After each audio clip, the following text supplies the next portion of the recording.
Hello and welcome to my review of the Mk.III Tactical Squad for Space Marines for Warhammer the Horus Heresy.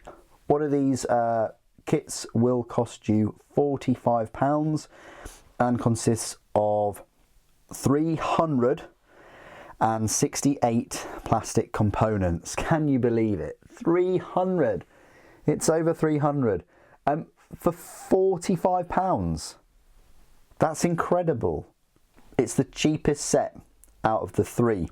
You've also got the Mk.VI, which will cost you £5 more for the same number of Space Marines, £50, but only, and I say only, consists of 352 plastic components, so that's a little bit less.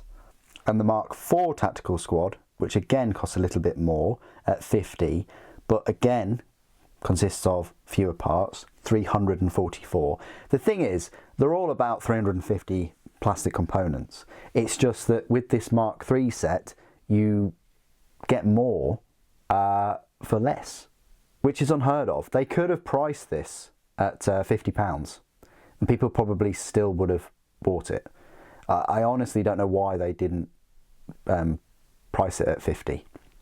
Maybe because we've had Mk.III before and they thought a lot of people that had bought Mk.III may not buy these as well because it might upset their collections, I guess. But anyway, you could pick these up for £45 for 20 of them, or they were included in the Legiones Astartes battle group box set. I think in the unboxing I made a mistake and said it was something like, 3 sets of them, which would have been 60, but no, you only get 30. So you get one unit of 20 and half a box set. So that's still £67, which is very, very good value. But yeah, imagine 60. Wow, that would be over 10,000 parts in the box. But anyway, when these were first revealed, sneak peeked, they did announce a new mark of power armour. I was there, I remember. I didn't believe that it would have been a refresh of Mk.III, even though the images show Mk.III. I was really hoping for Mk.II. I know it's the Horus Heresy, and I do question whether there were some Mk.II armour sets still floating about after all the losses and things that some legions suffered with the expansion, the Great Crusade, and just how much better Mk.III was at boarding and boarding actions and things. I did question that, and looking at it now, I would have preferred them to release Mk.II. I still hope that they do. There's part of me that wishes that they release Mk.II at some point so we can have battles against Xenos and other factions in the Crusade and not just focus on the Horus Heresy, but we'll see.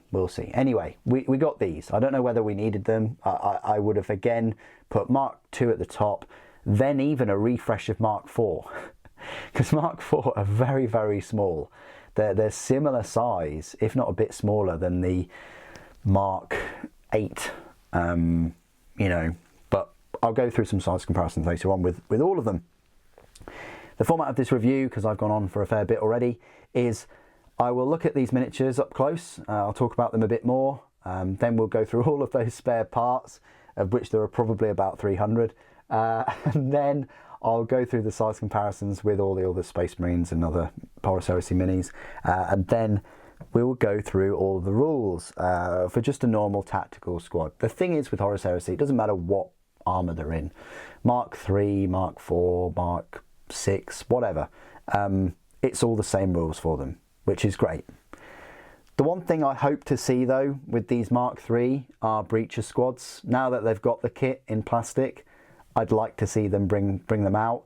The downside of that though is they're going to be in these poses, and what I mean by this is this set, there's 20 of them, but it's not like you're getting 10 different ones and then another 10 different ones. You're getting 5 that are different and then the next 5 are going to be the same, and so on. So what I mean by that is there are 4 sets of twins in a box of 20, because 4 of them are the same, and then the other 4 are the same, and so on. So I'll just give you an example, just one little example that I can see straight away. Just these 2 right here. They're both in exactly the same leg pose, but where you put the heads and the weapons and things does alter the look of them, of course. But there's only so many times you can do that, and their weapons and their arms only go with certain poses, which again sucks. So like, look at this one, very similar. One's got the bolt gun up, one's got the bolt gun slightly down, a bit unsure about what he's going to fire at. Maybe, I don't know. Or maybe he's just fired and raising the weapon and lowering the weapon. But still, twins all over the place with this set.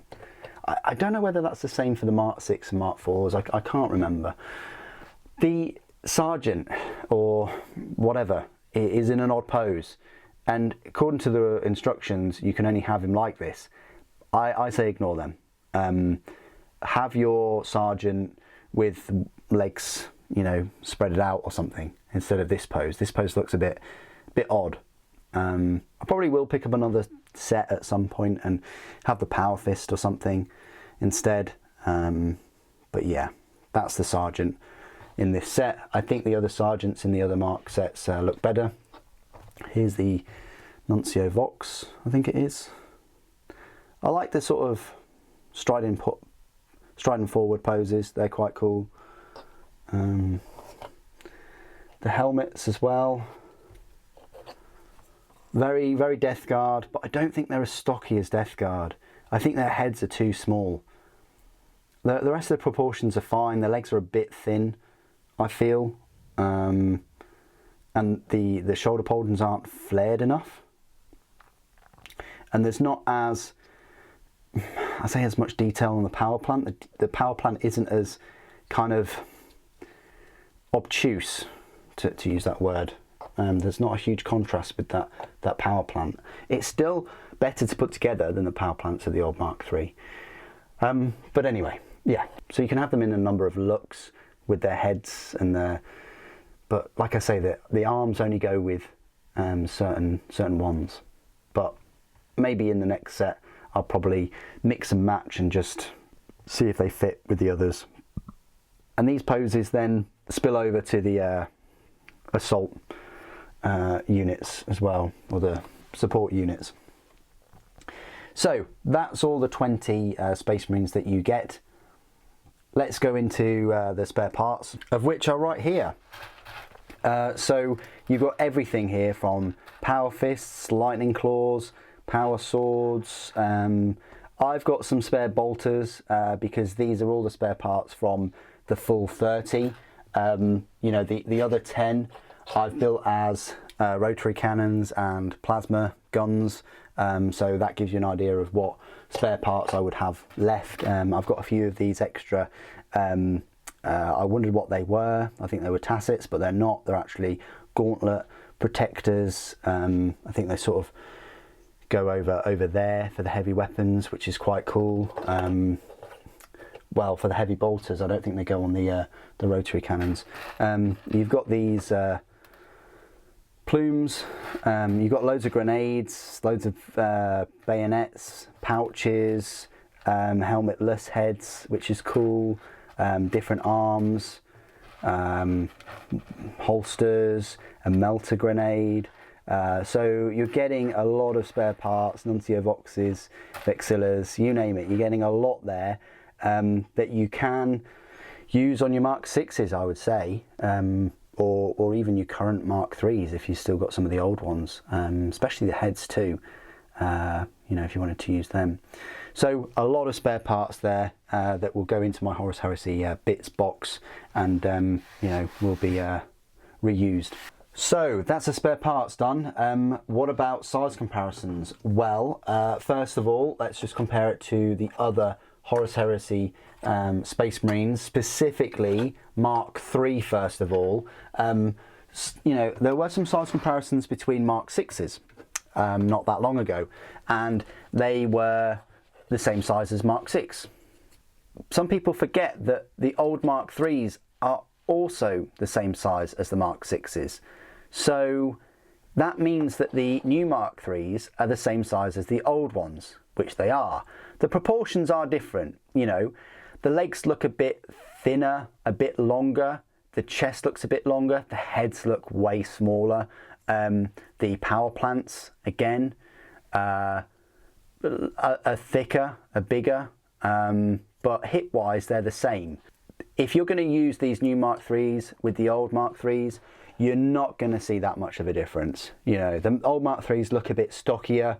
The Mk.IIIs definitely, you know, they've gone for the Mk.VI kind of route in the thinner, sort of leaner Space Marines. As I say, I think the helmets are a bit smaller than they should be, but they'll definitely work well with Mk.VIs. I actually prefer the Mk.VIs to these new Mk.IIIs though. I know that's odd, but I prefer the old Mk.IIIs. You see, everything's just a bit chunkier with the armour plates and things, but yeah, you're getting more detail with the new ones. So if you don't have any of the old Mk.IIIs and you've held off, and you've got some Mk.VIs, then yeah, these Mk.IIIs would be great to bump them up, I guess, and give you a different look to the army if you're getting sick of the Mk.VIs, or you never really like the Mk.VIs that much. You know, but for me, for Death Guard, I'm going to keep as many of these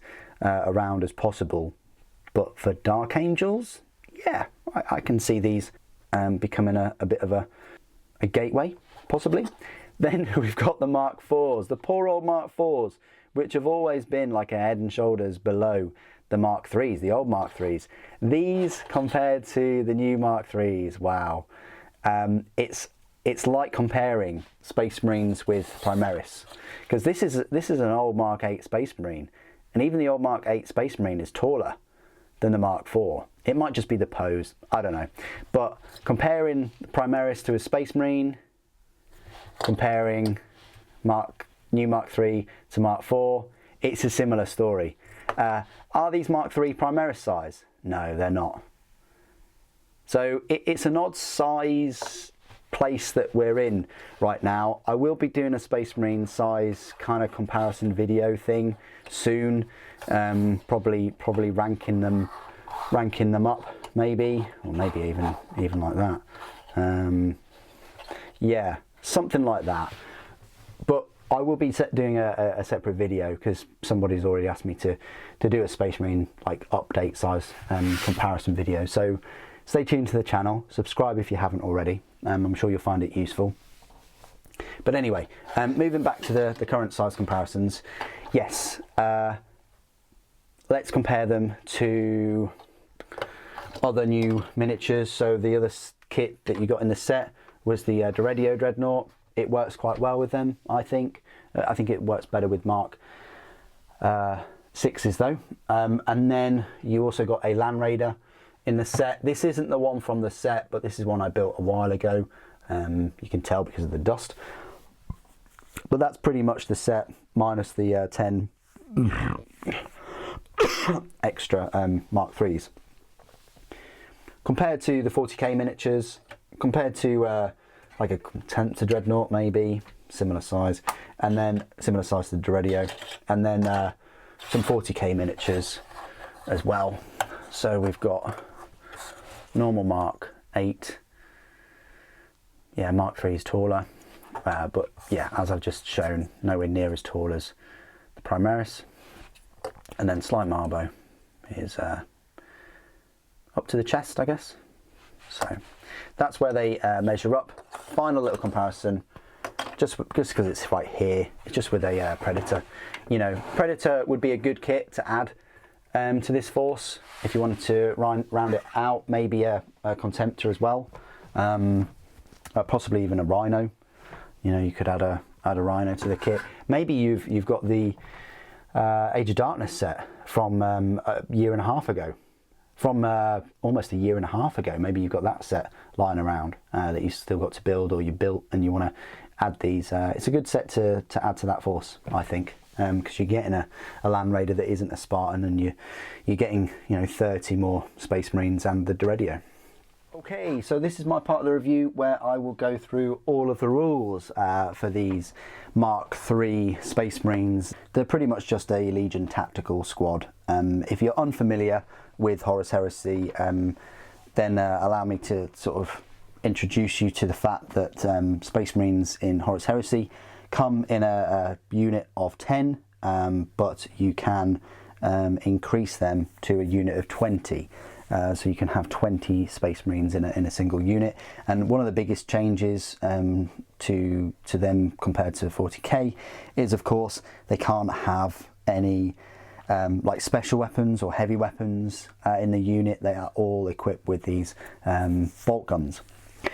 So points cost for 10 of them is 100 points. If you want 10 extra, then you're going to have to pay 10 points more each. So you could have a unit of 12 if you wanted. You don't need to have 10 or 20, which is nice flexibility.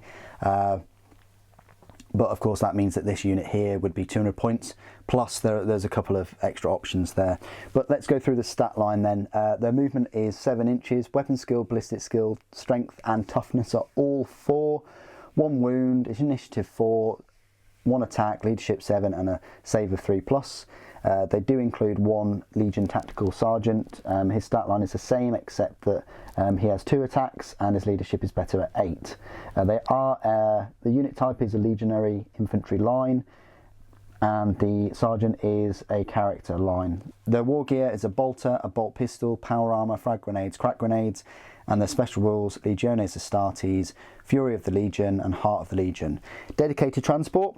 A unit of no more than 10 models may take a Legion Rhino transport as a dedicated transport. Doesn't use up an additional force organisation slot, but its points cost must be paid for as part of the army. So if you do have 10 instead of these 20, you can have that Rhino as a dedicated transport.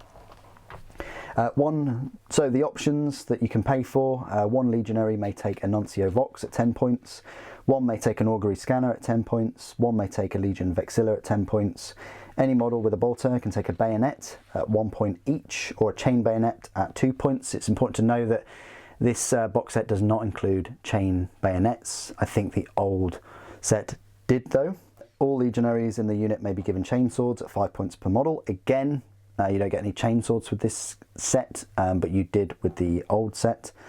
The Tactical Sergeant may exchange his bolter for a Magna combi weapon at 10 points, or a minor combi weapon at 5 points.